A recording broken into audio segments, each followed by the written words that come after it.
Good evening and welcome to Tucker Carlson. Tonight, we don't do a lot of weather segments on the show, but we couldn't help but notice this phenomenon called a polar vortex that's descended on the Midwestern United States this week. Temperatures dropped to lows that didn't even seem real. Parts of the state of Illinois fell to 38 degrees below zero this morning. That's a new state record. In Thief River Falls, Minnesota, the temperature approached 80 below. Ugh. Cold like that will turn hot coffee to ice crystals before it hits the ground. Stay outside for any length of time and you will die. And a number of people did in that region. They were found froze to death in the last few days. Meteorologists, and this is the good news, say it will warm up soon. Climate change will continue as it always has. Spring will come. But this is a good reminder of something. Energy matters. It keeps us alive. What would happen if you didn't have energy? Well, that's something we may need to consider very soon, because there's something called the Green New Deal. What is that? It's not clear. Take a look now at a description by the chief proponent of the Green New Deal. Watch. You're talking about zero carbon emissions, no use of fossil fuels within 12 years? That is the goal. It's ambitious. And how is that possible? You're talking about everybody having to drive an electric car? It's going to require a lot of rapid change that we don't even conceive as possible right now. So no fossil fuels within 12 years. There's a lot we don't know about this plan, but that would definitely be the headline. They've spelled it out very clearly.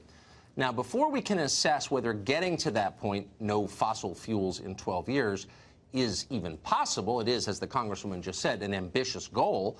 Let's consider what it would mean for the United States. No fossil fuels would mean no coal, no oil, no natural gas. And that would mean no cars and no airplanes.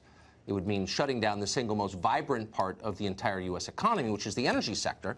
It would mean putting at least 6 million Americans out of work immediately. As of today, America is the largest oil producer in the world. The country exports more natural gas than any other place. More than 90% of all of our energy comes from fossil fuels and nuclear power. And we'd have to figure out a way to replace that in 12 years, using primarily solar and wind power. Ambitious? Well, that's one way to describe it. More destructive than a major war on U.S. soil would be another way to describe it. Senator Kirsten Gillibrand calls the prospect of all of this, quote, a really exciting thing. Kamala Harris agrees. Bernie Sanders isn't simply a fan. He says eliminating fossil fuels immediately is a moral imperative. That it is absolutely imperative and a life and death issue that we have got to transform our energy system away from fossil fuel to sustainable energy.